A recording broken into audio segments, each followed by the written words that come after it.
We have panelists from Mastery Charter Schools and the University of Virginia Admissions and Financial Aid Office. They're going to discuss how they work in tandem to help students navigate the financial aid and scholarship process and maximize their financial awards. And most importantly, they're going to address some of the questions that you all have, some of the challenges that you're facing currently with your students today. So we are elated to have and introduce our following speakers: Lance Dronkers from Mastery Schools, and Valerie Gregory, Allyson Umali, Scott Miller, Kris Hopkins from UVA Admissions and Financial Aid Team. All right, team, I'm unmuting you. You can go ahead and take it away. Great.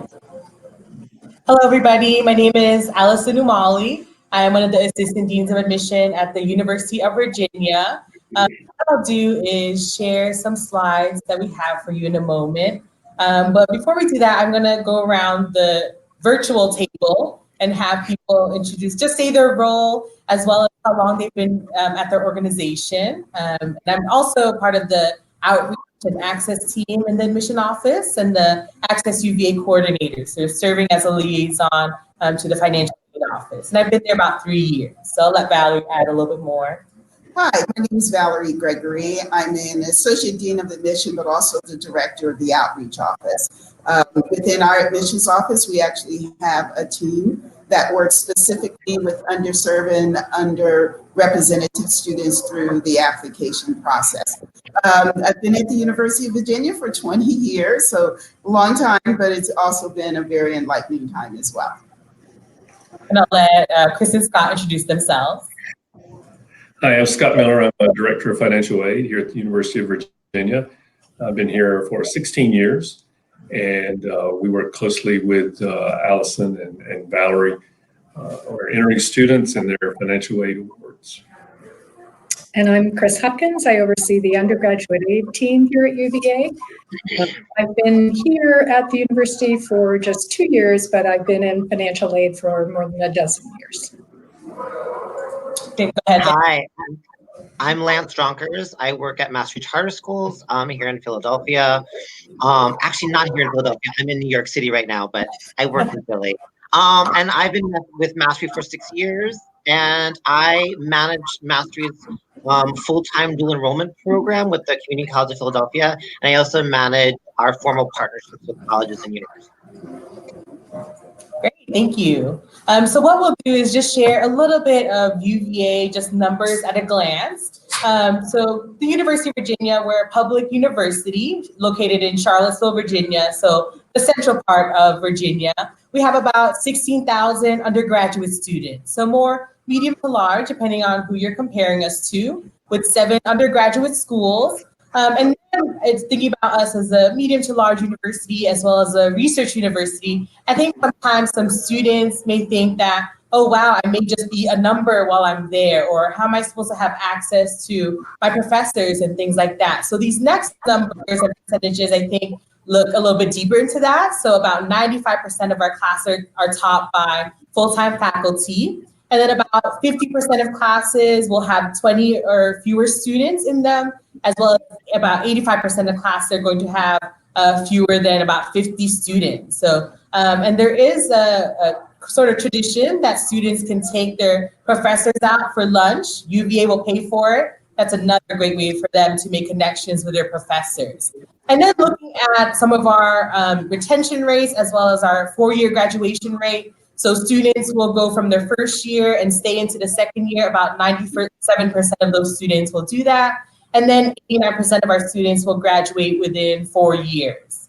So we know that students are happy there, they're staying, and then they're also thriving and graduating in those 4 years. Another thing too, thinking about the University of Virginia, is knowing that we're a public institution that actually meets 100% of demonstrated need.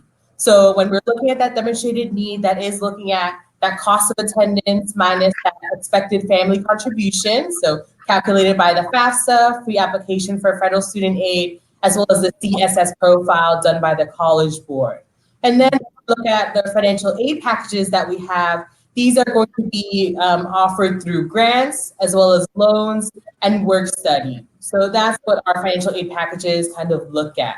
So we're looking, when we admit our students and we're looking at their financial aid packages, we're not one of those institutions that actually calculate scholarships based on, say, GPA or test scores. Our financial aid packages are really about that, again, that demonstrated financial need. So it is going to be based on the student's household income and all of that calculated when we get those financial aid documents from the students.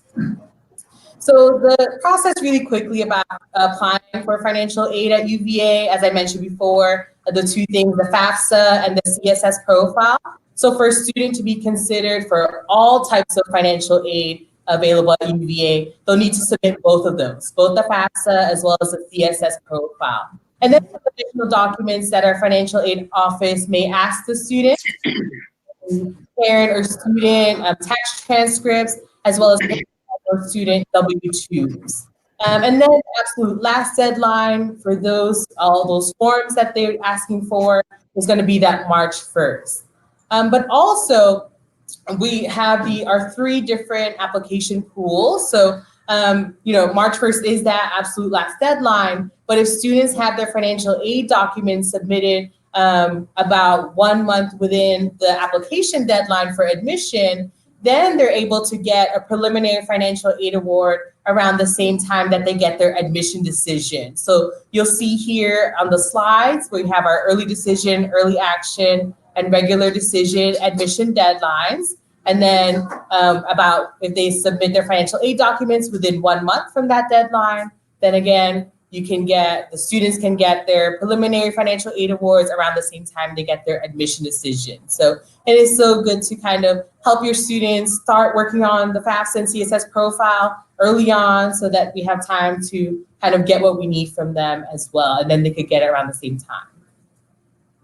So now I'm going to move into our panel discussion. So let me just stop sharing those. And what I'm going to do is ask certain questions to our panelists so that you can get an idea of what all they do and looking at our different partnerships. So this first question will go to Valerie. And the question is, how do the UVA admission and financial aid offices work together? And could you also share the history of the AccessUVA coordinator position? Sure. A lot of times people think that the admission and financial aid office is one office in one.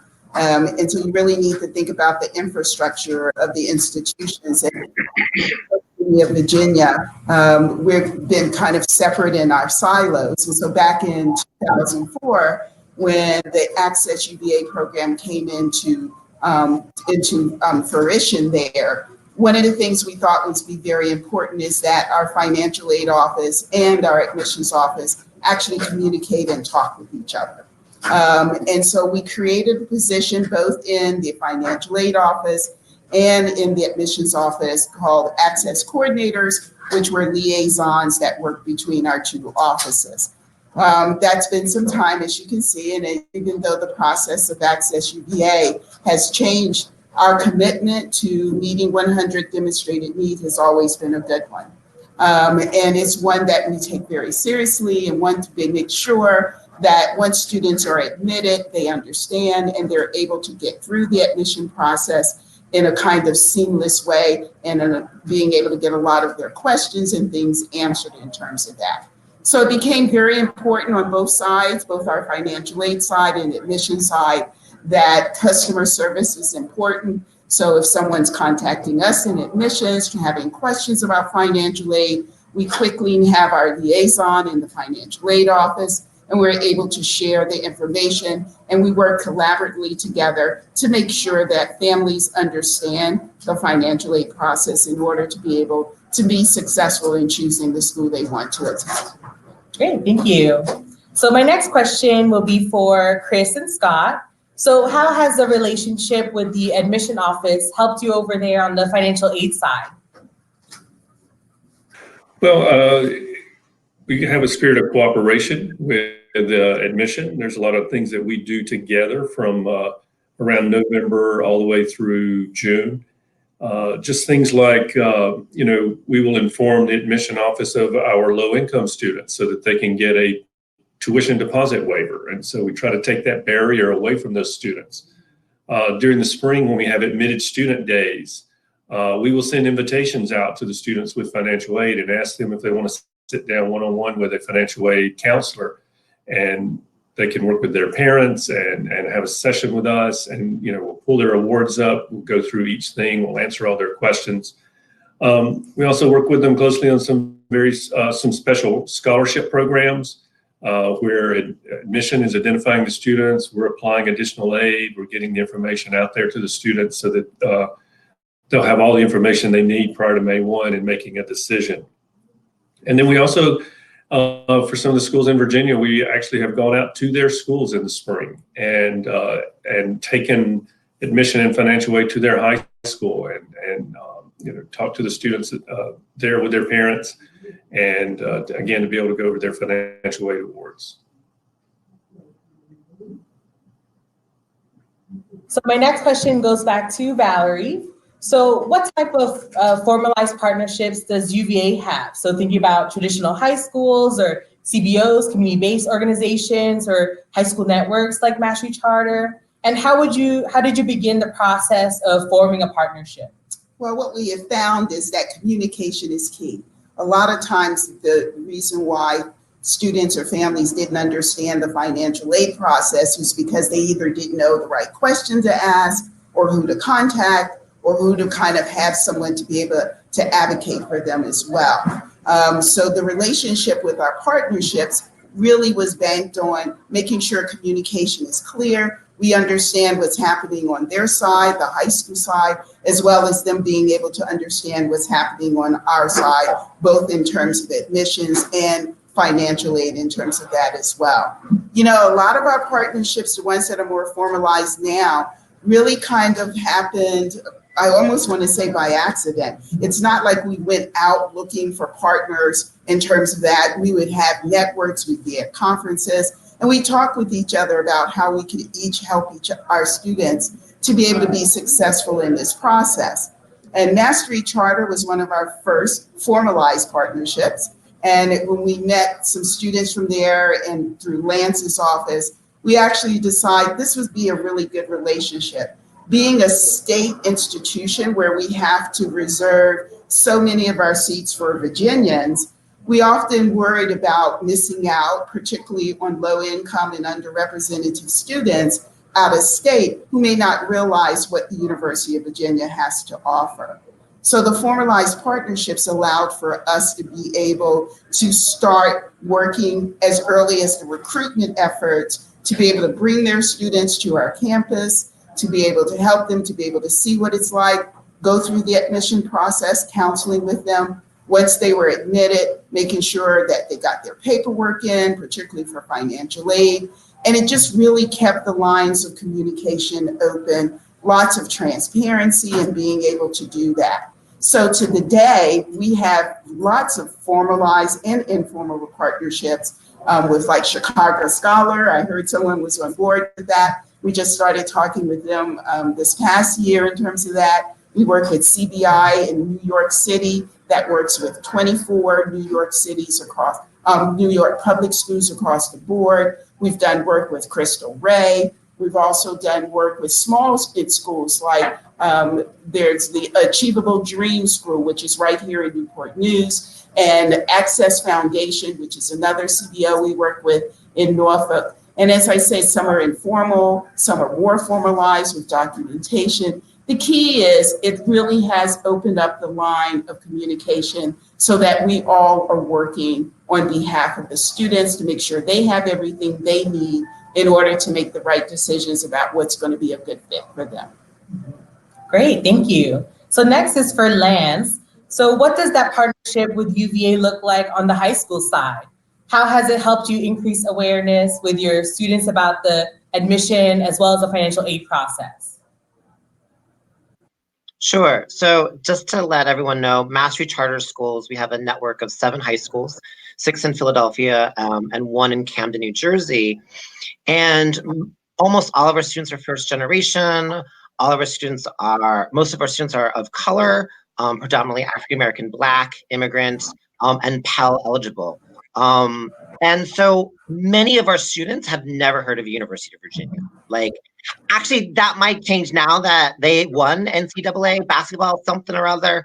But before that, they did it just seemed really far away from them or very foreign, even though, we could show them like the rankings of UVA and talk about sort of colleges that were similar.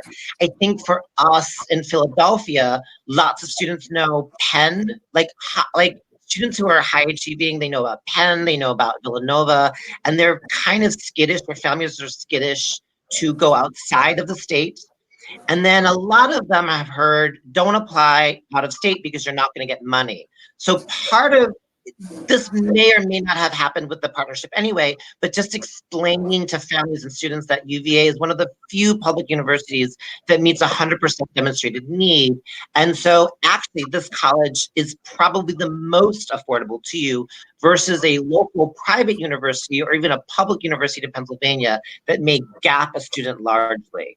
I think the partnership has been helpful in creating, we have students visit twice a year and UVA helps host the students for an overnight. And if a student of ours is not being hosted by one of our alum, at least they're being hosted by somebody who may have a similar background, either because they're the same ethnicity or race, or they come from a big city, or they come from far away, so that students can start to see themselves at this university and how do they make it work. And then I think most important with the partnership is just the communication around financial aid. We prepare our students, to understand how wonky and long the CSS process is. I think the CSS process can be a turnoff, especially for families that are struggling to even finish FAFSA. And so UVA is completely patient about like a student who may be admissible or who has been accepted, but is that student taking a really long time for the family to get the documentation that's needed. And so it's as clear as like me or the student emailing financial aid or emailing Valerie's team around like, hey, we know that this piece is missing. This is why there's a holdup. This is what we're working on.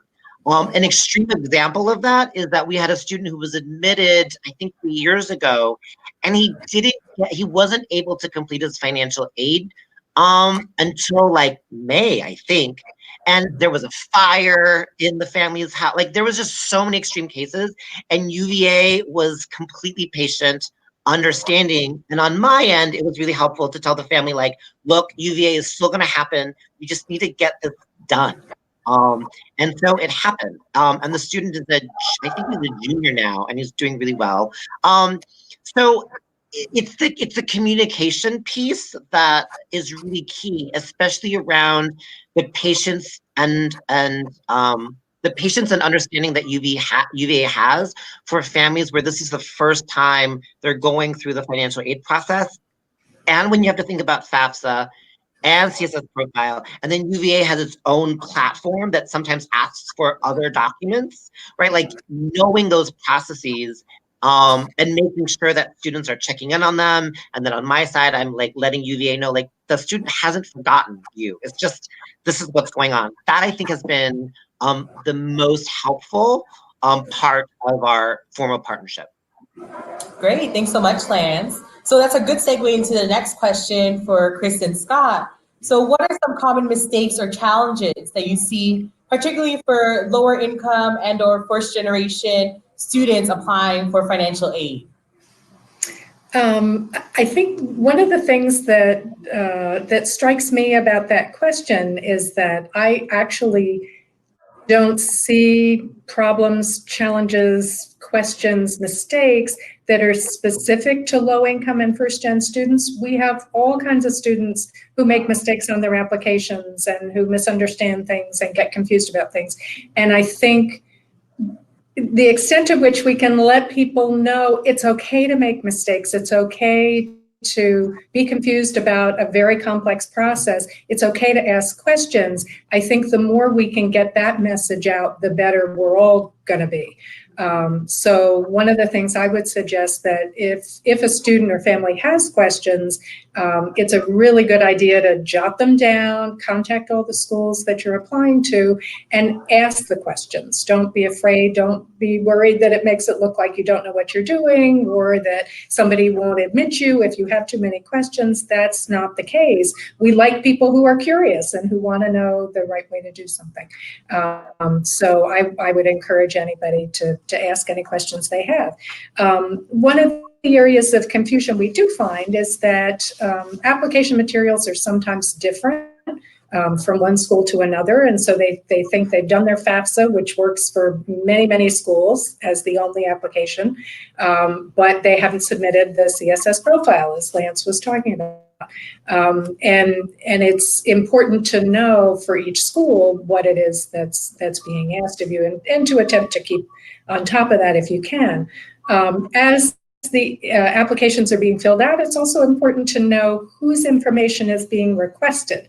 The applications tend to cover both the student and the parent information. And so sometimes it says, you know, what is your birthday or your social security number? Anytime it says you or your, it tends to be the student because it's the student's application. So it's important to get the right information in the right fields. Very often we'll have a student's application come in and it says they were born in 1960. And you know they weren't born in 1960, but probably their parent was. So, you know, just trying to understand whose information is being requested in each question.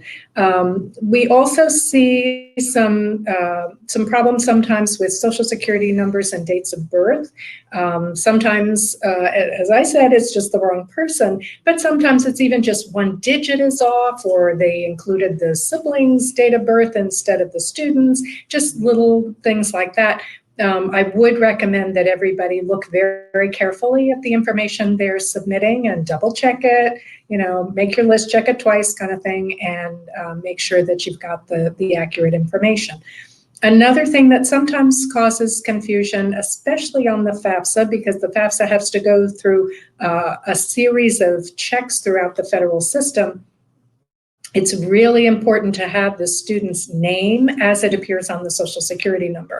On the social security card. Lots of times they'll say, you know, I'm Susie Davis when the full name is Suzanne, and, you know, maybe there's even a middle name included. Having that formal name listed on the FAFSA will ensure that the application goes through with less difficulty. There's sometimes also question about who is my parent in terms of filling out the FAFSA. If somebody's in legal guardianship, for example, they might include the name of a guardian. They don't need to do that. It's really good to read the help questions or the help text that's provided for all of those types of questions, and to try to get it as accurate as you can, or to ask questions of the schools that you're applying to if you need to do that. Who's in my household is also another topic that can cause some confusion. Sometimes there are relatives who are kind of coming and going, and that's fine, but what the FAFSA is looking for, and the CSS profile as well, is who is regularly in your household, who is receiving more than 50% of their support, either from the student if they're independent, or from more often the parents if the student is dependent. So knowing that it isn't just that we provide support to someone who may not live with us, that's not a member of your household, and it's not someone who's living in your household but covering their own expenses. It's somebody who is being supported more than 50% by the parent.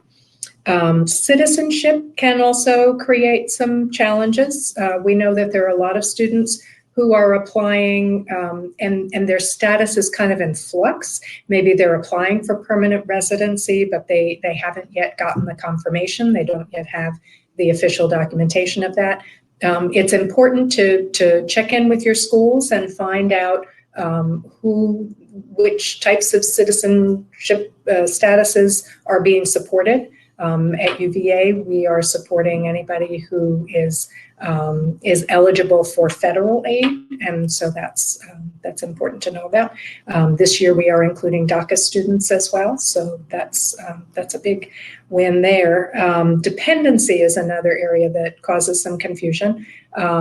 Very often it's around the topic of guardianship. There's legal custody, legal guardianship, getting the terms straight and looking at the questions that are listed on the FAFSA. That sort of thing is important. The data retrieval tool is another thing. Some people kind of shy away from it. They're not quite sure what it is, what it does. But the data retrieval tool, or DRT, on the FAFSA is something that basically allows the government to go over to the IRS, pull in your tax information and plunk it right into the FAFSA.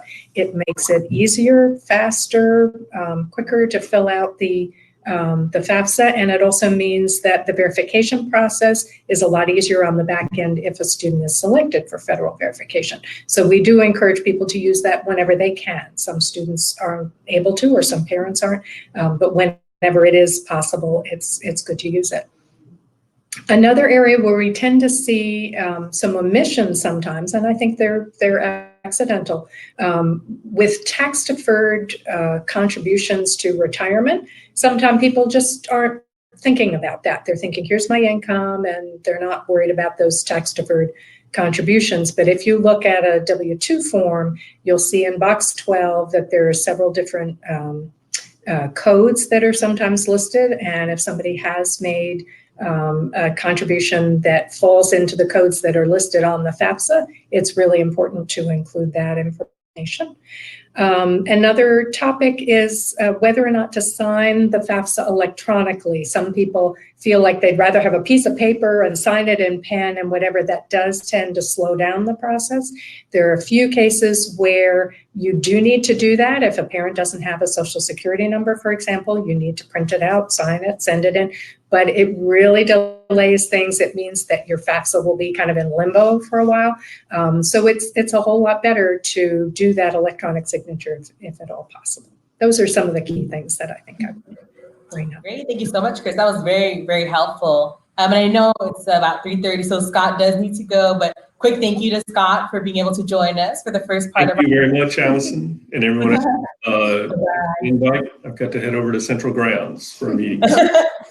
We haven't done. Yes, see ya. All right, so my next question is for Lance.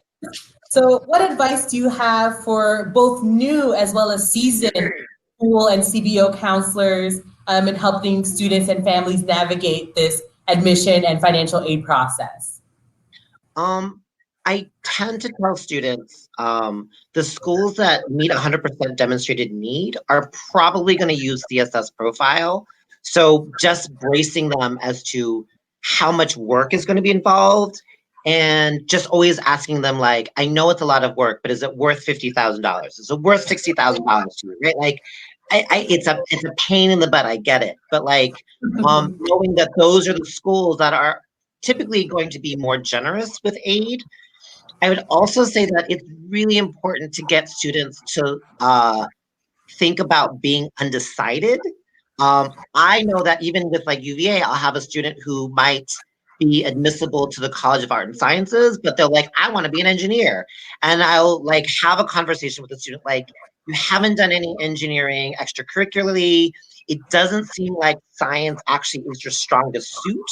And trying to figure out like who's telling you that you're an engineer. And then also having the student look at the success rates of UVA or of another college and looking like, is their career center robust, where students, regardless of major, are getting internships, are getting work experience, and are going into the workforce or going to graduate school. And so, because sometimes students may not be admissible to the College of Engineering, and so they'll go to a school that has maybe a pre-engineering or a 2-4 program, and they might be spending a lot more money realizing that actually they may never get into the 2-4 program, right? Like, so like major is really important. And I'm always trying to encourage students, I think you're undecided, and I think that's fine. And actually telling first generation parents or immigrant parents who come from countries where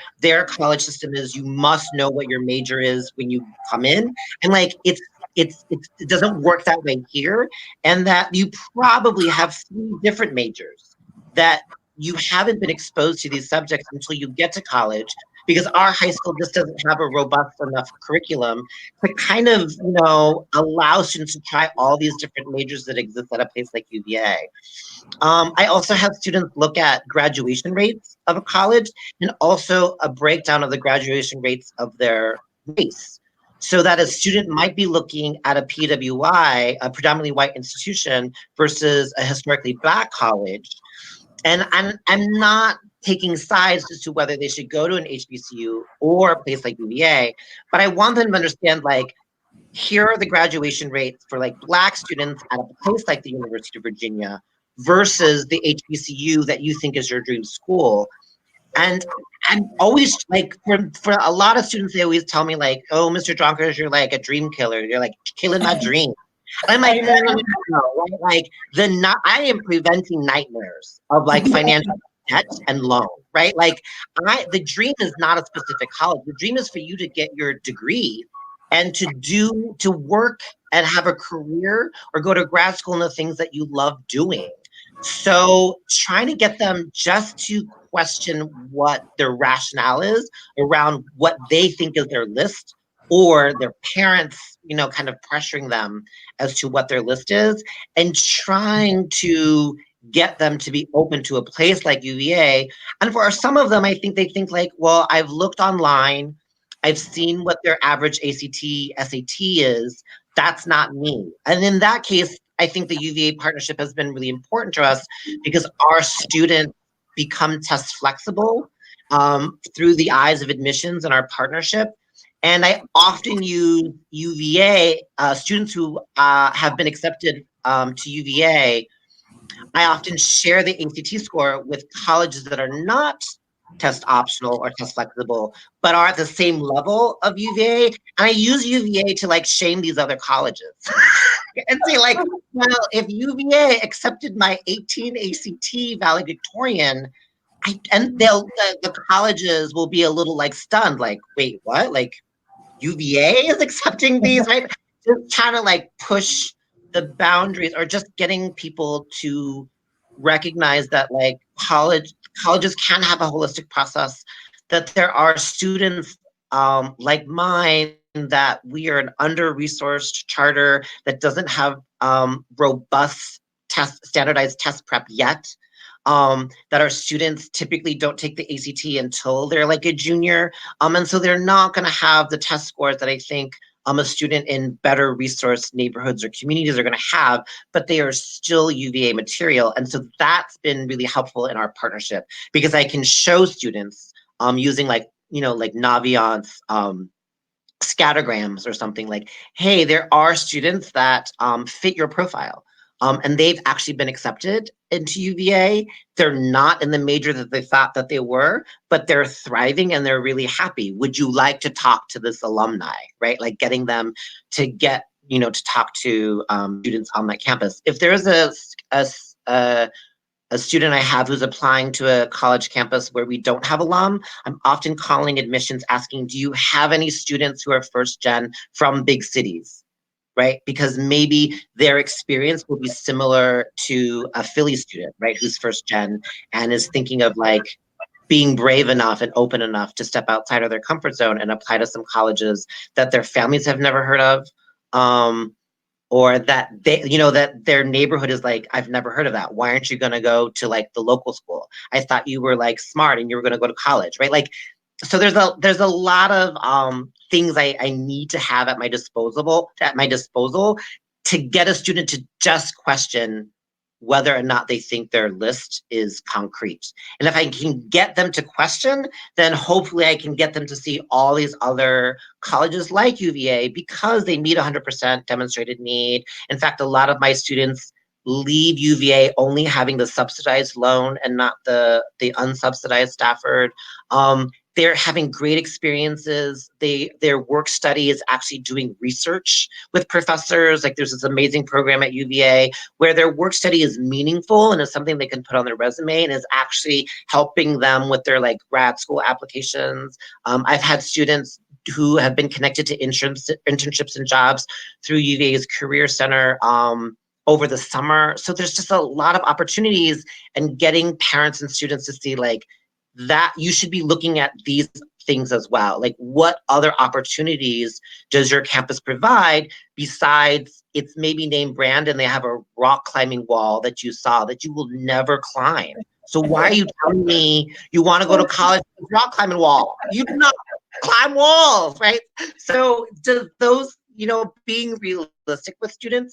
But I think the most important thing is just like bracing students for the financial aid application, because it's more difficult and challenging than the admissions application, because they have complete control over the admissions application and I can help them with that. But the financial aid involves parents. And so that's where it becomes really difficult, like creating a relationship with parents to get them to trust the process to turn in their documented work, right? And to understand, like, you applied for CSS, now look into your email. Did you get something from IDOC? Let's log into IDOC now, because that is also part of this financial aid process.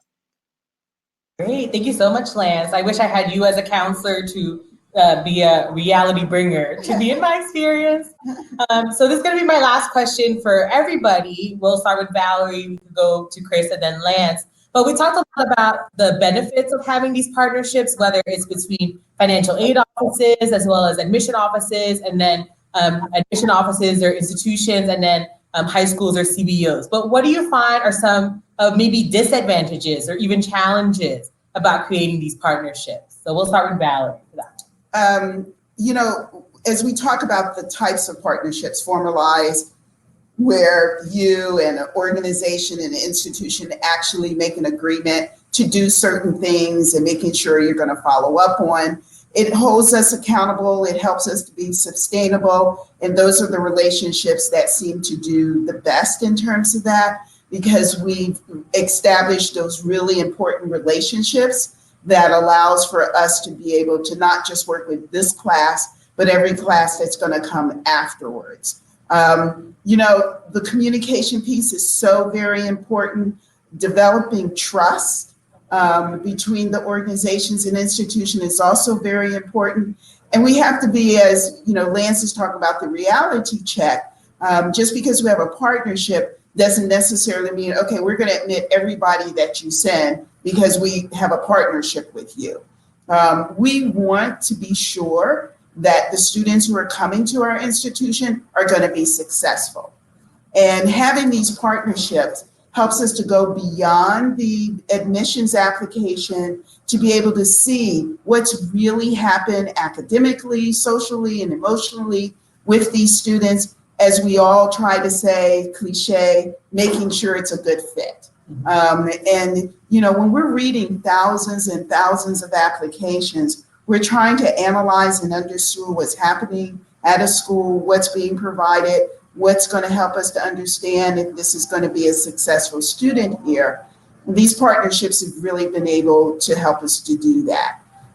You know, the sidebar, the difficulty is trying to make sure these partnerships are sustainable. That, you know, we just don't have this conversation, we have this great year, and then the next year, for whatever reason, we're not following up with each other, we're not talking with each other to be able to do that. So it's a concerted effort on both of our parts, the institution as well as the organization in the school, to make sure that every year, whether we have no applicants or one, or whether we've got 30, that we are still talking and communicating and making sure that this process is as transparent as possible. Good. Kris, how about you? Yeah, I would kind of dovetail with what you're saying in that establishing the relationship is sort of the first step. Maintaining it is sometimes a challenge. And I think one of the places where we see it is that if our policies or processes might change from one year to the next, that communication has to be ongoing, because if someone says, oh, there's this partnership and I know how to do this and I know what it's all about, and they're giving information that happens no longer to be accurate, then we have a little disconnect there. And we can work it out and we'll make it happen. But it's just that little bump in the road that that makes it a little more challenging. So I think it behooves all of us to continue the conversation and to make sure that if there are changes in our process, that we're communicating that effectively to the partners. Great. How about you, Lance? I think there's this need by like CBOs or schools, charter, public, to like just kind of collect a lot of partnerships and then just put it on a website and say like, look how like we have 10 partnerships. For me, it's always about yield. Like, can we continually send the students that are a great fit and are ready academically to do the work at whoever we're having a partnership with? And so sometimes I typically don't like just say, meeting a school and say like, hey, would you like to have a partnership? But could we get 2 or 3 years of students going, right? And creating the pipeline before we start to talk about partnership, because I don't ever want to be in a position where I'm now trying to fill yield with students who are like not excited, or that it's just not a strong pull. It's really challenging if a school or if a high school or CBO has a lot of partnerships with highly selective universities, because do we have enough students who are admissible to those schools, and do those students want to go to the colleges that we have partnerships with, right? So a student who is admissible to UVA is going to have tons of options. And so are we being fair to the student to try to push them to UVA, knowing that maybe that's not their fit, but the partnership makes it such? So it's just about like, do you have a naturally strong number of students who genuinely understand a place like the University of Virginia, are excited to go, understand what is going to be asked of them socially and academically, and that also kind of meet the admissions requirements that UVA has worked out with our partnership. So I think yield is just always the thing that I am thinking about and trying to figure out, like, it's one thing if we haven't talked about UVA, and so we're not talking about it in a way that makes sense. It's another if we just absolutely don't have students who are interested, because then why have the partnership? Awesome. Great. So we have best practices slides, but I won't share them since you all have access to them. So the best practice is basically kind of a recap of what we've talked about today, because I want to leave time for you all to be able to ask your questions. So Brittany, we could bring you back so that you can let us know the questions that we have from the audience.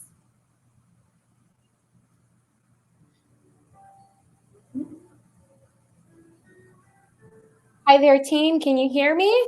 Yes. All right, rocking and rolling. Okay, so we have a question from Nina.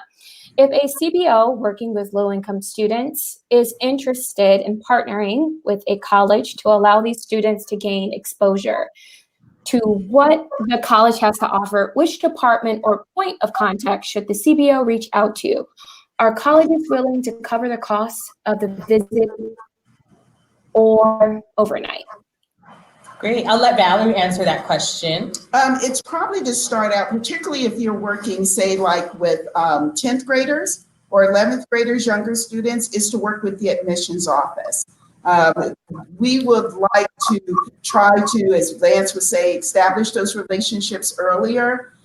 We would be the ones responsible for setting up trips for your group to come to spend time on our campus, to do overnight. We can also possibly connect you with summer programs so that they can attend summer programs in between their 10th and 11th grade. And typically your admission is the kind of pipeline that helps get those kinds of relationships started, and also help your students to be able to become exposed to our campus. And it also offers an opportunity for us to be able to come to you If we can't get your group to our campuses, then, call us, invite us. We do workshops, like workshops on how to write an essay or workshops on financial aid and things like that. And we find that having kind of that two-way street where you're spending some time with us as we are spending time with you on your turf, that also helps those partnerships and relationships to flourish.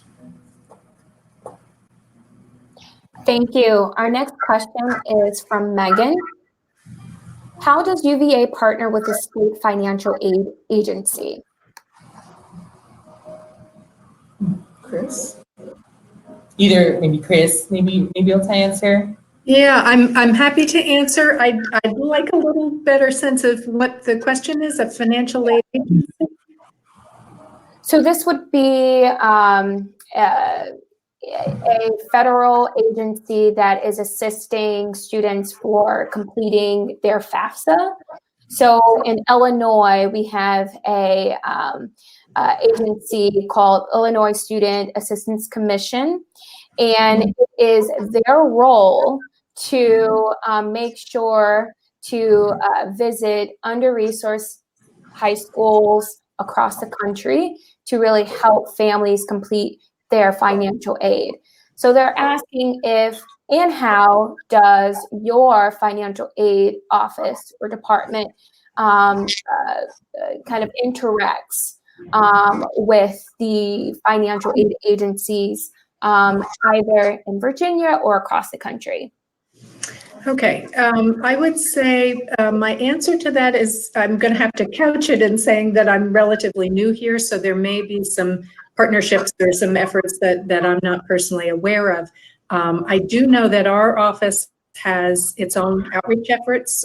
We have many FAFSA filing nights. We participate with local high schools to go and make presentations to their families or to actually sit with them one-on-one and complete FAFSAs and things like that. I am not personally aware of any relationship that we might have with a state agency that fills a similar role, but we tend to work within our own state and our own community to try to get out there and help people as best we can. Thank you. All right, so our next question is from Ellen. How do you ensure that the partnerships last, especially those partnerships without an MOU? Is it about the offices getting to know each other versus one person? Oh. You can add in, make some additions.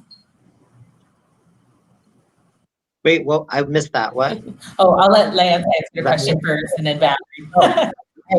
So, informal partnerships. So they're tough because I think with the formal partnership, because there's a written MOU, knowing what admissions retention, like the retention of admissions staff at certain universities and colleges, and then also that on maybe our side as well, on the secondary side, the MOU is so important because the new person coming in can just kind of like come in and do it. So I definitely think if there is an informal partnership with some specific person at the college, the communication needs to happen often enough so that if you know the person is leaving, can that person like move your name to another person who they trust? So I often ask, please don't connect me to my area rep, but can you connect me to somebody who kind of knows our population, like the population that I'm working with,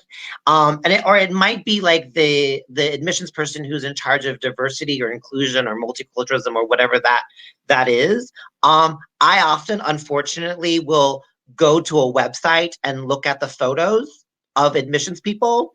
And if I see a person of color, I'm going to reach out to them and say like, hey, we used to have a partnership. What happened to so-and-so? But could you be my partner for this, right? And I know it's based on assumptions. Unfortunately, it's always worked for me. But, right, like, it's really like finding out like who that person is. I also think it's important to have a non-admissions person that you might be connected as well. So is it the dean of first year that you're creating also a relationship with? Just somebody outside of admissions who also kind of knows like curriculum, and so can help you understand like how does your school's curriculum kind of match up with what they think is admissible, like all of those things. So it's important to maybe have like two people if there is an informal partnership. And I think Lance hit it right on the nose. I kind of say it's going to kind of put the onus back on you, because the institutions are so busy with admission work, with reading applications, travel, and all the things that we have to do in our admission world, so to say, that if we don't have kind of those agreements, then as long as you are keeping those lines of communication open, as long as you are connecting with us, then just like Lance said, if somebody leaves, who can I connect with now that you're going? The onus is really going to kind of be on you to maintain that. And we will help you as much as we can to keep those things going. But in the day in, day out of admissions world, those formal partnerships kind of make us put our hands to the fire, so to say, because we've signed this document. But we want to also respect and do the best we can with those informal partnerships as well. Thank you. All right. We have a question around displacement.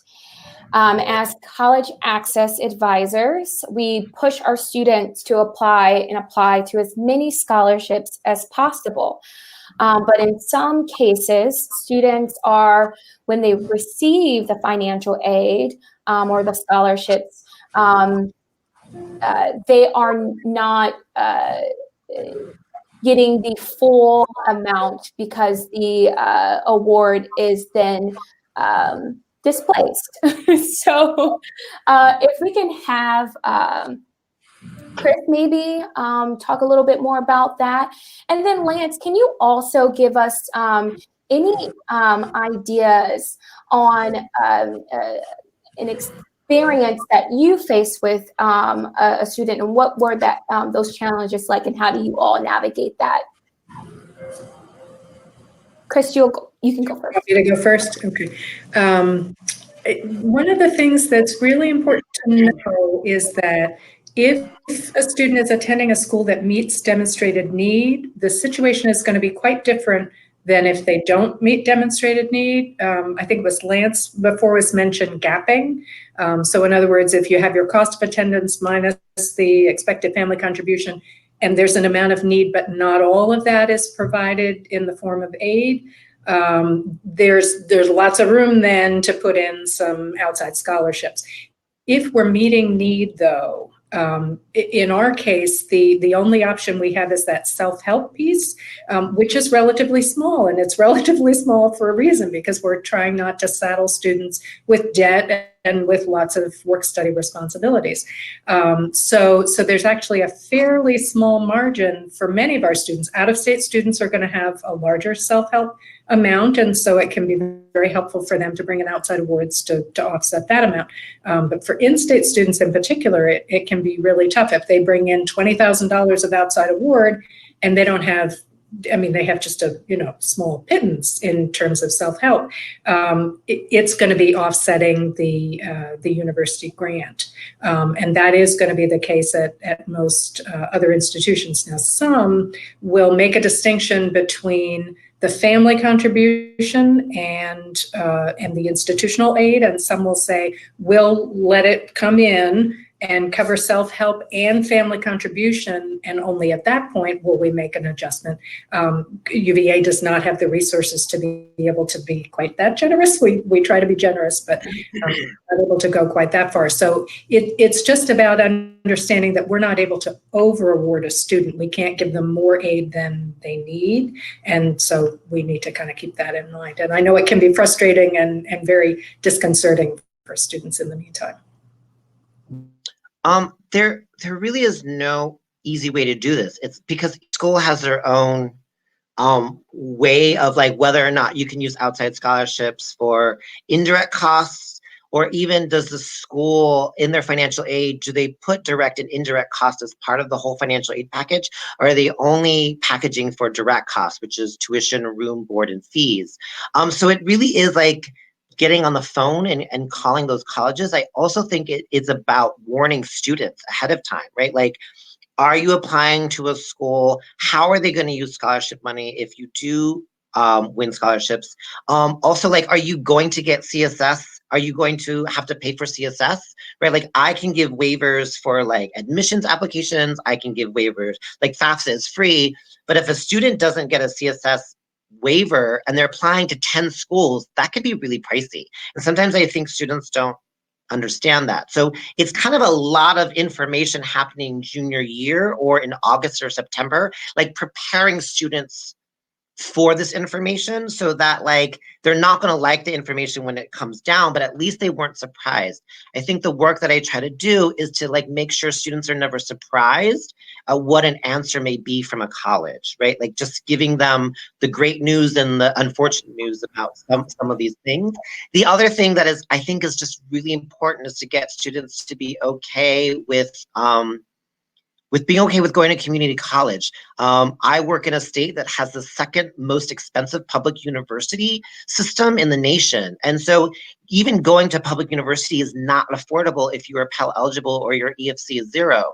So getting students to understand, like, could you get your associates, right, at the community colleges is absolutely affordable, and then transfer to a place like UVA and get your 4-year degree from UVA, right? And so getting students to be comfortable with those kinds of decisions that might come down the pipeline so that when it comes time to make the decision, they still may not like the decision, but at least they're not caught off guard or they're surprised by it. But I do know of colleges that like, I'm like, ooh, if you win this, like I'll have students ask a scholarship, is the check cut to me or is the check going straight to the college, right? Because that can change a financial aid award for a student. All right, team. So we are at time, and I want to be respectful of our panelists and your time. But before we go, I want to just call out to our audience. Please complete the survey. We want to know your thoughts. We want to know what topics you'd like us to cover in the new year, and we want to know how we did for today's topic and our wonderful panelists today. And panelists, please, do you all have any last remarks that you would like to share with our audience, with our counselors? I'll do our UVA admissions team. Oh. Sorry. That's fine. This is doable. I want you to say is that we are not, the word admissions means we're working towards admitting students. That's because we are people too. And we really are looking to help students go to college, whether it's at our institution or any institution. Don't be afraid to talk to us. Don't be afraid to call us. Don't be afraid to kind of just, hone in on those tough questions, because we really are about trying to admit students, and we're people too. Yeah, and I would underscore that as well. Ask all the questions you feel you need to. We're happy to help in any way we can. I would say that like the moments where you're working with a student and there's a challenge that you haven't sort of seen or you don't understand, I kind of have to just come into it with an open mindset, like, oh, I'm going to learn this with you because this might happen to a student next year or in 2 years. And so I know it can be frustrating, but like helping a student work through those problems that you yourself don't actually know how to get through, and letting the student know, like, I don't know everything. So I'm going to be here and help you work this out so that like, that's how I'm kind of like building my knowledge base of like what's out there and what problems occur, and hopefully I can troubleshoot it quicker the next time it happens.